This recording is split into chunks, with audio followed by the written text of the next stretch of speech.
On today's episode of Locked On Cubs, we officially answer the question, which of the big free agent shortstops makes the most sense for the Cubs? Matt and I will debate that. And of course, we'll get into Friday's best and worst of the week. Join us. It's a packed and fun show. Locked On Cubs, your daily Chicago Cubs podcast, part of the Locked On Podcast Network, your team every day.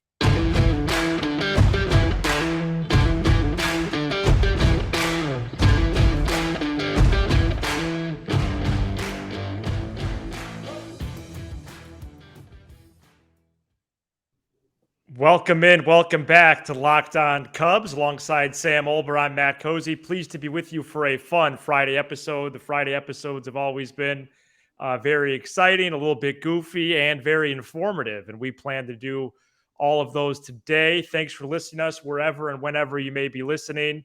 YouTube, Apple, Spotify, wherever you get your pods. And really pleased to be with you as we embark on the off season. The Cubs are in big need of a big bat for their 2023 team and beyond, and the shortstop market is likely where they're going to get that. Three main players, Trea Turner, Carlos Correa, and Xander Bogaerts, all stars in their own rights. And Dansby Swanson is in the group, but I guess we're assuming he's going to re-sign with the Braves in a way. He's in the group. Oh, he is. I didn't prep for him. I mean, he's just deeper down into the group. Yeah, I mean, he's clearly fourth. He's not going to be a Chicago Cub. Spoiler alert. The other three players are incredibly good.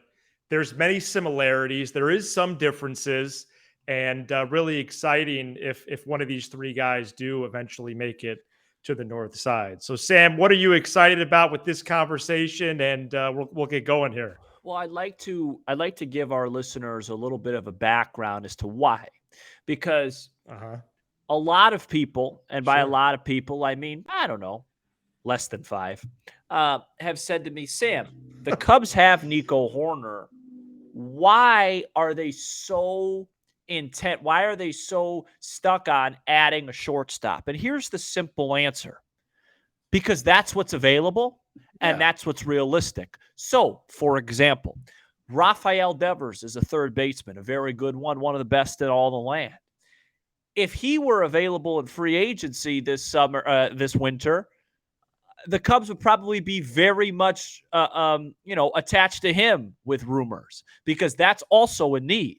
But he's not. He has one more year left on his deal, and we've already talked about ad nauseum why the Cubs probably aren't going to be trading for somebody like that, right?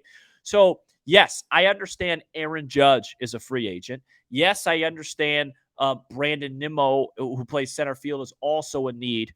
But the shortstop market is the biggest area of availability. And it's an area where we've already heard Jed Hoyer talk about how important it's not just about 2023. It's about but it's probably about the rest of the decade, right? Mm-hmm. And these are guys, most of the, just using Correa, Bogaerts for sure, that could move all over the diamond. They could play short. They could play third. Turner could probably play second, right? Shortstops are typically the best defensive players on the team, and they're very athletic. So it makes sense. Now, if it was a bunch of first basemen, I would be like, all right, that doesn't make as much sense. If the Cubs were super, linked to Jose Abreu, that would make no sense to what Jed Hoyer is saying. But this, if you follow exactly what Jed Hoyer is saying, makes perfect sense as to why the Cubs are rumored in with these three guys, because they're going to help next year, but they're also going to help above and beyond, and they're going to be able to fill multiple needs. It might not just be shortstop. Every season is sacred. You can't wait around anymore. The time to strike is right now, and the best spot to do that is at this position because the trade market is not necessarily going to be robust. If it is, I think that would be a surprise. I think that may happen this summer. We'll see about that. But yeah, excluding Judge, excluding Nimmo, excluding maybe you throw in Josh Bell there at the first base position, shortstop is where it's at. And if you play major league shortstop, you have the ability to potentially move somewhere and be league average or above defensively. And we'll get into all those factors as well. So the three candidates then being Correa, Turner, and Bogaerts. And that's also in order of their age, which I know is a topic of conversation when you talk about these players. Okay. They're 28, 29, and 30, respectively, for Correa, Turner, and Bogaerts. And just even looking at their slash lines from 2022, they're very similar. I mean, just slugging percentage alone, it's 1 or 2 points off of each other. Right. Specifically, Turner and Bogaerts. Literally, or Turner and Correa. They're 1 point away from each other. There's no wrong answer here. But I'd like to rank them 1 through 3 and just go through kind of why I have them where they're at, and I'm also going to rank them in terms of where I think Jed Hoyer is most likely to go. So would you like to go first, or you want me to? Yeah, you could go first. So for me, number 1 is Carlos Correa, and he shares I want him the most, and I think Jed Hoyer, I think he's the most likely to be a Cub. Now, I'll start first with some cons, some red flags with Carlos Correa, okay? The biggest of them being he has an injury history. I have his baseball reference page up right now. He's never played. The most he's ever played is 153 games. This year he played 136. The year before 148. 2019 only 75. That is, if you're going to say, Sam, I disagree with you, that's the point you go to. Is he has a little bit of a Nico Hoerner injury history, and when you combine that with Nico Hoerner, you may have one of the sexiest middle infields in the game, but what if you're only getting 200 games a year combined from him? That's a huge problem. So I'm aware of that. But why I choose Carlos Correa, and there's one more little bit of a red flag. His defense, the metrics did not love his defense this year as much as they did last year. Last year, he was one of the best defensive players on the planet. This year, he was just solid. So was that a one-off situation? Is there a little bit of a regression there, right? Why I choose Correa? He's the youngest. Okay. Mm-hmm. That matters. Especially when Jed has talked about the long term so much. He just turned 28, whereas, he's like a year and a half, 2 years younger than these guys. Okay. He is, to me, the most consistent offensive player. Every single year, his numbers are about the same. And the peripherals really back it up. Like, it's not fluky. For example, I'll talk about Bogaerts in a bit, but the analytics kind of had Bogaerts' years a little bit fluky this year. With his metrics, his swing and miss was up, his hard hit rate was down. So with Correa, there's no behind the curtain signs of his offense declining. If anything, it would be even getting better. He has tremendous postseason experience. And his numbers do not get any worse in the postseason. And I know Trea Turner's absolutely killing it so far through 2 games on offense in LA. So that point kind of stands for him, because before that he hadn't been. But I just think overall, in short, because I don't want to go too long, Carlos Correa is the safest bet to get the absolute most for your money. I would follow that up with Trea Turner. The only difference between Trea Turner and Carlos Correa is that I fear that the Cubs are not going to be, a World Series winner next year, right? I fear that there's going to be a point like Trea Turner, just like I fear with Javier Baez, where he's so reliant on speed and he is so reliant on athleticism that in that 3rd or 4th or 5th year of that contract, he could start regressing fast as a player, and it could look like a bad contract, because Trea Turner's not a great defensive player. We saw that on display last night. And 2 nights ago, if you're listening. And, he's got the hit tool, he's got power, and he's by far the best base runner. Carlos Correa is not really a great base runner at all. He's not relying on that. And I just think that age is better. And then I think Bogaerts 3rd just makes sense. I don't have to really dive too much into that. He's the oldest. I didn't love where his numbers were going this year. He's not a huge power threat. To me, Matt, he's the one out of the 3 I could see being a bet. Like, if you were to tell me this is going to be a bad deal, which one of the Cubs sign, Bogaerts would be the one I think the most likely to turn into a bad deal. Yeah, so I'll go from 3 to 1 because I have a similar list. There's only 3 players, right? But I have a different number 1. So Bogaerts, your number 1's Trea Turner. Spoiler alert. Bogaerts, I have number 3. Yeah. But I guess I'm wondering about why you called him out for consistency, because this guy has hit over 288 like each of the last 5 years. He just hits. No, he's a well, really. We can't talk about batting average anymore. Maybe should I just walk off the set? So batting average isn't valued anymore. You don't want a guy that's hitting 307, huh? No. Hey, give me 1 sec. Hey, waiter, it's gonna be a do. Listen, if the Cubs sign Xander Bogaerts, I'm not going to be upset. It's Xander. The X is silent. Go ahead. If the Cubs sign Xander Bogaerts, I'm not going to be upset whatsoever. Right. I tremendously. It sounds like you might be. I tremendously value the hit tool. Dang. All right. And I just think that this year is I could see a decline coming from him. And oh, by the way, do you, Matthew F. Cozy, value postseason hitting? Because that's a great question. Xander Bogaerts is a 231 career playoff hitter with a 691 OPS, whereas Mr. Carlos Correa, who's had about the same amount of at bats, excuse the stutter, has an 849 OPS in October. Well, of course I value the postseason. I hold the postseason. Well, then don't come at me like that again. I hold the postseason very close to my heart and mind. Is that what they call that? Is that olive green? Yeah, I think it's more of like an olive. Yeah. Or like a forest. Sure. Like a forest green. Don't break it up, okay? It's Stephen A. Cozy right here. Yeah. So I do value postseason numbers, but baseball is very flawed in that way. When you play the 162 and then you have to win 11 ball games to win a championship. Sure. Or I guess now it might be a little more if you play in the wild card series. Right. But yeah, I mean, I do value that. I appreciate the way that Bogaerts has played as he's made his way through his career. You know, he's logged the most years of any of these guys. Right. He did strike out a lot this year. He has struck out a lot in his career.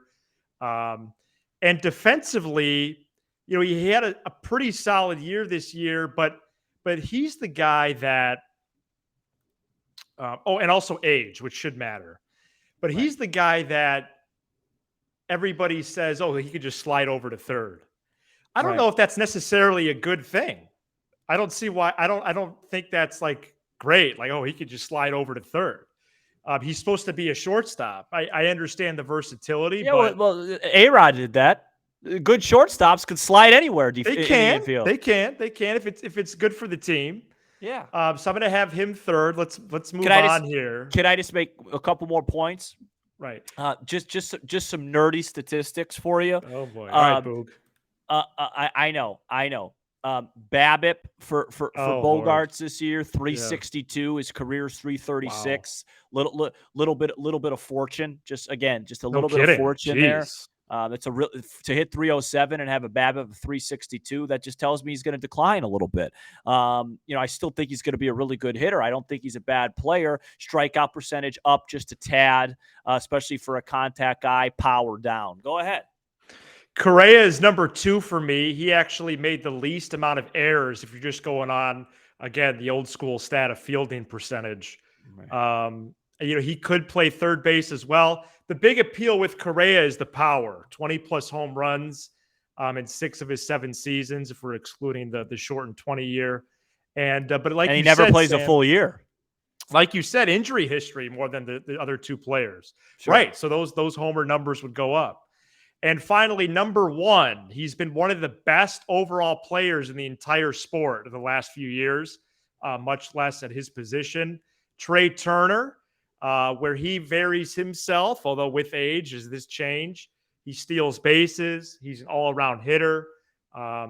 He does lack walks. He did make the most errors of this group this past year. And I know there's already some speculation, again, with the Horner conversation. Could it be Horner at short, Turner at second? Again, who cares? Just bring him aboard. We'll figure it out later. So to recap, my list is Turner, Correa, and Bogaerts. Thank you so much. Here, why don't we go to break? Thank you so much. Okay.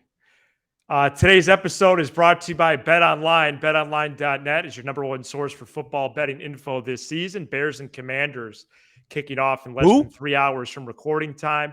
Find all the latest player developments, team matchups, news, pods, and in-depth articles and analysis in every game you can find And as always, BetOnline remains your continued source for all your sports wagering info with live betting and up-to-the-minute scores for every sport out there. The fastest and easiest way to check in on all your favorite games and events, including MLB, MMA, boxing, and golf. Head to betonline.net or use your mobile device to learn more. BetOnline, where the game starts. Somehow the Bears tonight are getting a point. They are getting a point at home against the Redskins. I don't understand how that's possible. I will be goaded into that. I will be wagering on that, and I would be really surprised if the Bears did not win outright. Let me know what you think tomorrow in the comment. Okay, well, the game would have already been played, but that's what I'm saying. That's what I'm saying. Oh, Sam, good call. Or Sam, boy, were you off? Carson Wentz looked like Joey Montana. Right. Okay, so I think there's two more pieces to this conversation. One is who's the best fit. Two is who do we think / want for this ball club? Go ahead. Well, I feel like I just answered those two things, but I'm going to say this. I think Carlos Correa makes the most sense for the Cubs. I agree. And the Cubs make the most sense for him because, and I don't want to step too much on. I don't want to step too much on your toes. What do you mean with that second part? Why are the Cubs the best fit for him? Yeah, so if you let me elaborate, I think the Cubs are the best fit for him. Let me just make a quick juxtaposition here. Oh, boy. Trea Turner, I feel like his current situation just screams back he's going to be back with the Dodgers, right? It's obvious that Carlos Correa and the Twins, that was a one-year rental for Mr. Correa. I think Carlos Correa wants to be in the bright lights. I think Carlos Correa wants to play in the postseason. I think he wants to play in a big city. I think Carlos Correa wants to be a Chicago Cub more than Trea Turner and more than Xander Bogaerts.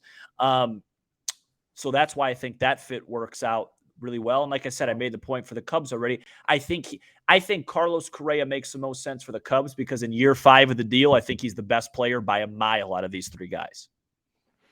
Yeah, no, that's I agree with you right now. Right now, Trea Turner's probably a tad bit better right now. But the goal is to project out when the Cubs are competing for championships who's going to be the better player. And I think that's going to be Mr. Correa. Yeah, Correa, I would say age alone, Correa is the best fit. I would say, Turner is the person I want them to sign. And I think that I want them to just sign one of them. It's going to be Correa or Bogaerts that they will sign. I'm not going to be angry if they sign Bogaerts. I won't do my classic run around the block shirtless in celebration unless it's Turner or Correa. I think we could see Turner re-sign quick with the Dodgers now that we're talking about it. Yeah, I just think that's the most like the Dodgers are with the Dodgers and the money they have. The Dodgers are getting one of those guys. So if they don't get Turner, they're going to get one of the. I mean, they're not going to go into. I don't think they're going into next year with Gavin Lux as their starting shortstop. I just don't. The Phillies have been mentioned as a landing spot for either of these three as well. I think those are going to be the three teams squarely in the mix. For these players. And I think the Red Sox will still have a puncher's chance with Bogaerts. Right. Now Minnesota and Correa are done. That ain't happening. No, he's not going back to the Twin Cities. And who could blame him? Oh, jeez. If you want to sit around in a pickup truck and watch a dog bark all night, go to Minnesota. I think you should do a promo when the winter meetings start. Like you should get up on a roof and you don't come down until the Cubs sign a shortstop. Okay. Next thing. All right, you're not into that. All right, cool. No. All right, that's fine. That's fine. Do a little mumbling. If what does your instinct tell you on the amount of years? These players are going to get. Any idea at all? Yeah, I'd say between 6 and 8. Okay, wow, that sounds really reasonable in my fan brain. Yeah, I'd say between 6 I know and a lot of teams are scared with the 9-10+ year deals. I wonder if the market has relegated to the 6 to 8 range. That'd be huge for the Cubs. Can you imagine Correa 7 years at 30-something million? Not that I could imagine it. I foresee it. He would bat second or third immediately. Oh well, absolutely. What's that going to be, Ortega? Oh, jeez. You know what I mean? Of course he's going to hit second or third. You see we're running out there? What are they going to do? Say, hey, Carlos, you're set. Here's a 7-year deal for $250 million. You're going to bat sixth. We really like you, but wait on deck. Here's Esteban Curso. Oh boy. Well, Here's we're going to VR. What else? What else with this? Or can we move on? This is your show. This is an exciting segment. I'm good. Okay. All right. So Carlos Correa to the Cubs. You heard it here first. Coming up next, best and worst of the week, and possibly more right after this. We're back here on Locked On Cubs. Thanks for making us your first listen every day and being with us for a Friday episode. Best and worst of the week, Sam. It was a great week of shows, but I think it's a clear best of the week in that the Phillies knocked out the Cardinals. They did so in dramatic fashion on Friday. First with that win, and the next day they close down the series and break out the brooms as they etch out a rival in the Cardinals, and they have a lot of former Cubs as well. Right. My best of the week is probably it's probably Illinois beating Iowa 9-6. Yeah, we get it. Yeah, it's probably that. And that trip to Champaign. But the thing is the worst. I don't want to do I have a different worst, but it was so spoiled by the quarterback being out this weekend, and that spread being driven up. So, and I don't really have another best of the week. What's the spread? It's 6.5. Bet Online says in favor of Minnesota and Champaign, but that's okay. I don't really have another best of the week because not a surprise. I don't have a lot of good things that happened to me. My worst of the week was last night, Dodgers Padres.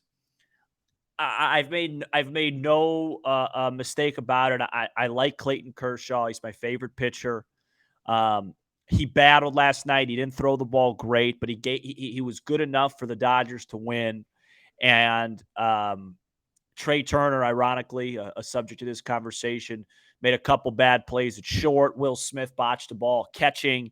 They left a bunch of guys on. And yes, I did wager on the Dodgers in that game, and I came up very short and was very upset about it. Wow. Yeah. Well, and that's the Padres have been the little brother for a long time, so we'll see what they can do. Do you have your eye on anything playoff games for this weekend? What are you taking a look at? I think it's going to be a tremendous atmosphere in the National League with both underdogs coming back home 1-1. If you remember the Cubs in 2015 when they stole that game 2 at Busch Stadium and came back, I mean, they won both those games against St. Louis. I mean, they hit 80 billion home runs. I think one of those teams, I don't know which, is going to be in serious trouble. Right. Atlanta and the Dodgers, because I think those atmospheres and those teams, I mean, they're going to be really ready to go this weekend. That's going to be a fun Saturday, Sunday tilt. We have a question from Nate in Rockford. You never did your worst of the week, but hell, it's your show. I don't really have a worst of the week. Wow. Oh, really? You don't have a worst of the week? Well, what'd you win? $2.5 million? Well, I wore a jacket for the first time to work. First time this school year this morning. Great. All right. It was cold. Mm-hmm. That's my worst of the week. Sure. Also there was the Guardians Yankees got postponed today. Yeah, I was excited for that game tonight. Yeah, now you'll just be stuck watching our home football team. So that's a little bit of a bummer. Now I have to watch the Bears on Amazon. Well, no, there should be a Fox feed, right? There is, yeah. Nate in Rockford. Do either of you have high hopes for Ethan Roberts or Cody Hoyer? 2 bullpen arms that could have had big roles this year if it weren't for injuries. That's Nate in Rockford. I think we should start with Cody Hoyer because he's going to be back before Roberts. That was a previous injury. I like Hoyer's the name, Nate. Likely not going to be ready for opening day on March 30th, 2023 against the team from Milwaukee.